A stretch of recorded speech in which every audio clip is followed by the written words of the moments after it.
If you could, just slowly but surely, take me back to that time of year. It's Halloween, right? And Matilda says, I want to go to trick-or-treating. I bought her costume from a supermarket. She wanted to go as a witch.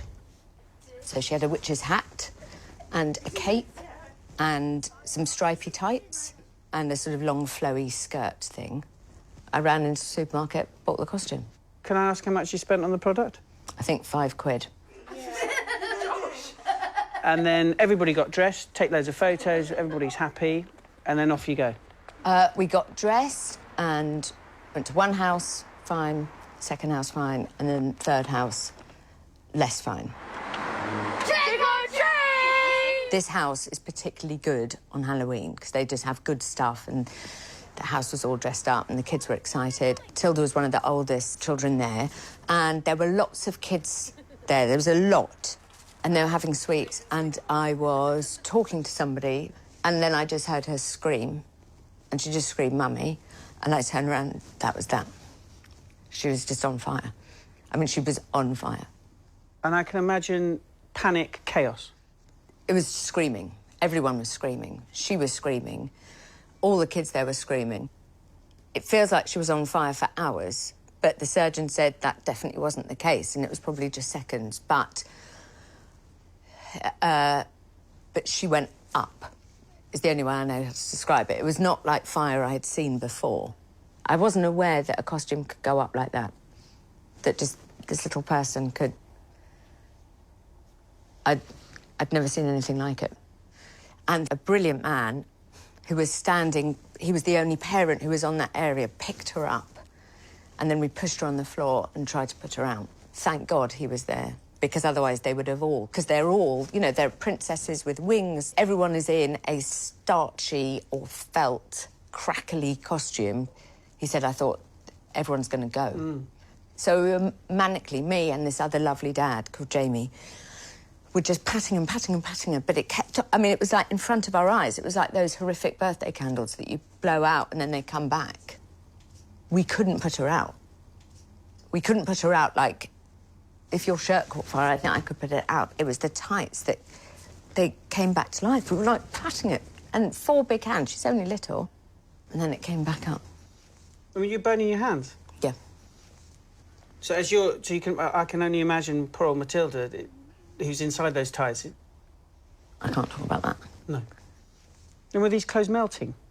Yeah, her tights melted into her.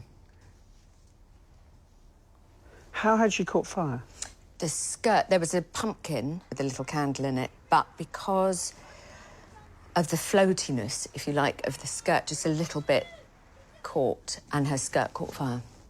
I imagine it's highly flammable, which feels ridiculous because I put my daughter on it on a night where there are candles about, so I feel stupid, but it sort of went off, and then the skirt, and she... Yeah. And then another mother, she came over and she scooped her up in her arms and ran to my house, which was just across, and then she wrapped her legs in cling film. And you are now on your way to hospital?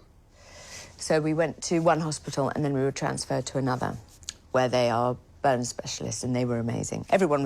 Every single person we came into contact with were absolutely extraordinary. I know it'd be difficult for you to tell me, but, I mean, how badly was Matilda injured and hurt? She was hurt very badly. At the beginning, I didn't really understand it, and her surgeon had to say to me, he said, she has had a massive injury. She had, let's say, a very large amount of third-degree burns, and she had many operations. And the thing with burns is it's such a long process. So we're through it, but we're also at the beginning of it, if that makes... Yeah, no, it makes perfect sense. I mean, how is she? She's OK. She talks about it a lot, but she's springy. She's brilliant and brave. They called her the champion. Her surgeon did say to me about Tilda and about everybody, it's an attack, which I thought was extraordinary, that it's not just a burn, but that kind of fire is like you've been attacked. It's like she was walking along the street and somebody came up and Because of the attacked her. intensity and it just keeps going. Because of the violence of it. So it's a life-changing experience? It's life-changing, but not life-defining. She's running and jumping and skipping about. But I think any parent, and goodness knows people go through so much worse, it makes you an anxious person. It was definitely life-changing for me. I can't remember life before it. Do you ever look back and think, if only I'd done something differently? I wish that I had made her dress in, I don't know, pyjamas, nice cotton pyjamas or something like that. But I can't do that. I can't do that. That's how she was dressed. I wish I had been dressed as the witch, is mainly all I wish that had happened to me. So, why are you doing this interview with me? Why are you talking to me? Because you're putting yourself through torture here. I don't want another 8-year-old to go through what Tilda went through. I don't want this to happen. I just think next Halloween, even if I stop a few people going, oh, let's not put them in that near a naked flame, that would be amazing. That is why I'm here.